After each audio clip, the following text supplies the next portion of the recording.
administrações democratas de Minneapolis e do Minnesota aumentam a pressão para que o ICE deixe o Estado após a morte de mais um civil. Donald Trump ameaça impor uma tarifa de 100% sobre as importações oriundas do Canadá se Ottawa fizer um acordo comercial com a China. Nevão nos Estados Unidos perturba viagens e causa cortes de energia. Centenas de milhares de residências ficaram sem eletricidade. Macron tenta acelerar proibição de acesso a redes sociais por menores de 15 anos. Quer medida em vigor em setembro, no início do ano letivo. Um homem foi morto a tiro pela Polícia de Fronteiras dos Estados Unidos em Minneapolis este sábado, o que aumentou as tensões já existentes na cidade. A vítima, identificada como Alex Pretty, era um cidadão norte-americano morador em Minneapolis com 37 anos. Esta morte causou uma nova onda de protestos. As administrações democratas da cidade e do Estado querem que o ICE, a Polícia Federal de Controle da Imigração, saia de Minneapolis e do Minnesota. Right now we are focused on getting ICE out of this state. And of course we will use every lever that we have. But I do remind people that Donald Trump runs the White House. And sadly, because to date we have not seen the Republican members of Congress standing up, he also seems to run the Congress. O Departamento de Segurança Interna dos Estados Unidos diz que os agentes dispararam tiros defensivos depois de um homem com uma arma se ter aproximado e resistido às tentativas de o desarmar. Os vídeos feitos por transeuntes mostram Pretty segurando um telefone sem um sinal claro de ter uma arma. O governador do Minnesota, Tim Walz, diz que não tem confiança nas autoridades federais e que o Estado irá conduzir a investigação sobre o tiroteio. É a segunda morte de um civil às mãos do ICE em poucas semanas. O presidente norte-americano Donald Trump ameaçou aplicar uma tarifa de 100% sobre as importações oriundas do Canadá se Ottawa avançar com um novo acordo comercial com a China. Numa publicação nas redes sociais, Trump acusou o vizinho do norte de querer tornar-se um porto de desembarque para os produtos chineses que entram nos Estados Unidos. O Canadá negociou recentemente uma redução das tarifas com Pequim sobre os veículos elétricos importados do mercado chinês e sobre os produtos agrícolas que exporta para a China. Uma medida que Trump inicialmente elogiou, mas que agora diz poder colocar em risco os interesses norte-americanos. Em Davos, o primeiro-ministro canadiano Mark Carney afirmou que o Canadá pode ser um exemplo de que o mundo não tem de se curvar às tendências autocráticas numa crítica a Donald Trump. Um antagonismo que faz renascer preocupações sobre uma ruptura mais profunda entre os Estados Unidos e o parceiro comercial mais próximo de Washington, com milhares de milhões de dólares de comércio transfronteiriço em jogo todos os dias. O mau tempo que atinge os Estados Unidos está a deixar o sul do país normalmente mais quente, com temperaturas negativas. Os nevões causaram constrangimentos nos transportes e interrupções no fornecimento de energia. Pelo menos 800 mil casas ficaram sem eletricidade na manhã de domingo no sul e sudeste. Tennessee, Texas, Mississippi e Louisiana são os estados mais afetados. A tempestade faz-se sentir desde as montanhas rochosas, no sul, até à costa atlântica, na Nova Inglaterra, com chuva, neve e granizo. No domingo, áreas com mais de 200 milhões de cidadãos estavam sob algum tipo de alerta meteorológico. Nos 2 dias anteriores, houve uma corrida aos alimentos e outros produtos essenciais, o que esvaziou prateleiras em alguns supermercados. Pelo menos 10 mil voos foram cancelados no fim de semana e 7 mil sofreram atrasos. O autarca de Nova Iorque, Zoran Mamdani, pediu à população que evite viagens desnecessárias devido ao risco elevado de acidentes.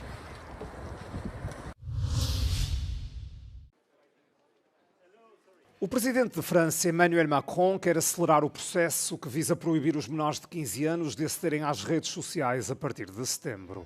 Macron afirmou também que os telemóveis serão proibidos nas escolas secundárias. O líder do Eliseu sublinhou que as emoções das crianças e adolescentes franceses não estão à venda nem podem ser manipuladas, nem pelas plataformas americanas, nem pelos algoritmos chineses. Segundo o órgão de fiscalização da saúde em França, 1 em cada 2 adolescentes passa entre 2 e 5 horas por dia no smartphone. Além disso, cerca de 90% dos franceses, entre os 12 e os 17 anos, usam smartphones diariamente para aceder à internet. Recentemente, o governo britânico anunciou que vai considerar a proibição do uso de redes sociais por adolescentes. A Austrália já aplicou essa medida aos menores de 16 anos. Há vários meses, o Observatório Troodos, em Chipre, oferece uma porta de entrada única para o universo. Tornou-se um centro de investigação científica, de educação e informação pública sobre astronomia. O edifício, com uma arquitetura única, foi construído na região montanhosa de Pitsilia, na comunidade de Agridia, no distrito de Limassol. Já atrai escolas e turistas de todo o mundo por ser o único observatório do país aberto ao público todos os dias. Σε υψόμετρο 1.250 μέτρων, μέσα στο γεωπάρκο Τρόοδους, βρίσκεται το πιο σύγχρονο αστεροσκοπείο της Κύπρου. Εγκαινιάστηκε μόλις το περασμένο καλοκαίρι και ήδη στους πρώτους 6 μήνες της λειτουργίας του το έχουν επισκεφθεί περισσότεροι από 10.000 πολίτες. A obra custou 1,77 milhões de euros. Foi financiada pela União Europeia com a ajuda de fundos nacionais de Chipre e da Grécia. Οι επισκέπτες όταν έρχονται εδώ την ημέρα μπορούν να δουν την δραστηριότητα του ήλιου, την έκθεση του Hubble, την ταινία, μπορούν να δουν πώς λειτουργεί το αστεροσκοπείο, τους ξεναγούμε και στο μεγάλο του τηλεσκόπιο που είναι για νυχτερινή παρατήρηση και τους εξηγούμε τι έρευνα μπορεί να κάνουμε και γενικώς προσπαθούμε να τους μοιήσουμε για να εξερευνήσουν τη θέση μας στο σύμπαν. O Observatório Troodos dispõe de equipamento astronómico de última geração. Há 2 telescópios, um robótico operado de forma automática e outro usado para observar o Sol.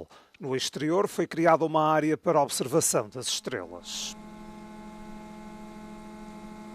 Εδώ βλέπουμε το μεγαλύτερο ηλιακό τηλεσκόπιο που υπάρχει στην Κύπρο. Είναι εξειδικευμένο τηλεσκόπιο για ηλιακή παρατήρηση. Μπορούμε να παρατηρήσουμε τη δραστηριότητα του ήλιου, τις εκρήξεις και τις ηλιακές κοιλίδες. Υπάρχει φίλτρο υδρογόνου α, το οποίο περιορίζει το φως στο κόκκινο φάσμα και έτσι είναι απόλυτα ασφαλής η παρατήρηση. O telescópio refletor de 20 polegadas, que se move roboticamente, está situado na parte superior do edifício. O uso de espelhos torna-o mais concentrado do que o habitual. A cúpula está configurada para girar 360 graus e movimentar-se de acordo com o ponto para o qual o telescópio está apontado. O aparelho está ligado a um computador e os cientistas podem usá-lo a partir de casa. Durante o último eclipse solar total, o observatório transmitiu imagens para a NASA e o trabalho com a Agência Espacial Europeia é ainda mais estreito. Ο Ευρωπαϊκός Οργανισμός Διαστήματος μέσω του προγράμματος ESA Cares έχει χρηματοδοτήσει τη δημιουργία της ταινίας Troodos Rising to the Stars, που είναι ταινία πώς αναδύθηκε το Τρόδος και Κύπρος γενικότερα από τα βάθη της θάλασσας. Έχει να κάνει με την προσέλευση ξένων επιστήμων και ομιλητών για το αστεροσκοπείο, με αστροβραδιές και με πολλούς διαγωνισμούς για τα σχολεία. O Observatório tem como objetivo reforçar a investigação científica e promover Chipre como um destino líder para o astroturismo.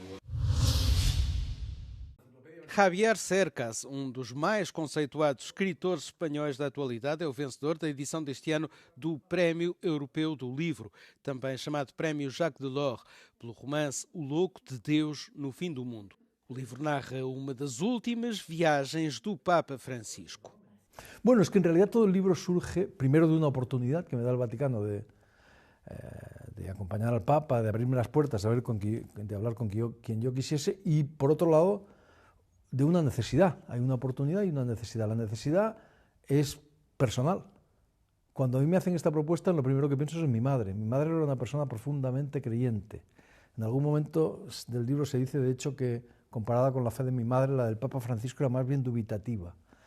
Y cuando mi padre murió, mi madre decía que iba a verlo después de la muerte. De manera que este libro, de algún modo, es como todos mis libros, como todas las novelas que me importan a mí, empezando por El Quijote, es a su modo un thriller, una novela policial.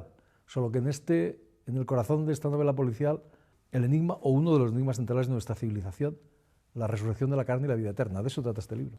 Perguntamos a Cercas qual o legado de Francisco, tendo em vista a visita do Papa Leão XIV a Espanha, programada para junho.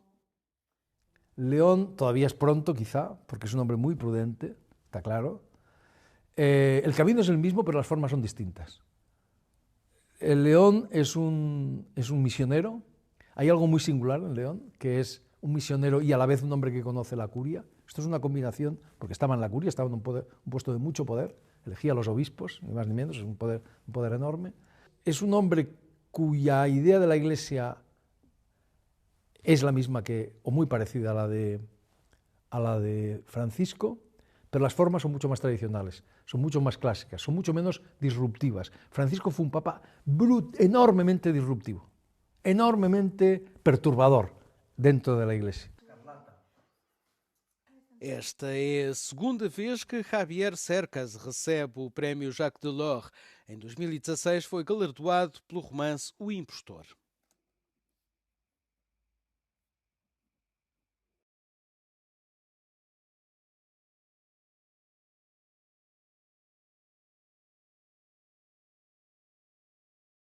O alpinista norte-americano Alex Honnold escalou o edifício Taipei 101, o maior arranha-céus de Taiwan, com 508 metros, sem cordas ou equipamentos de proteção.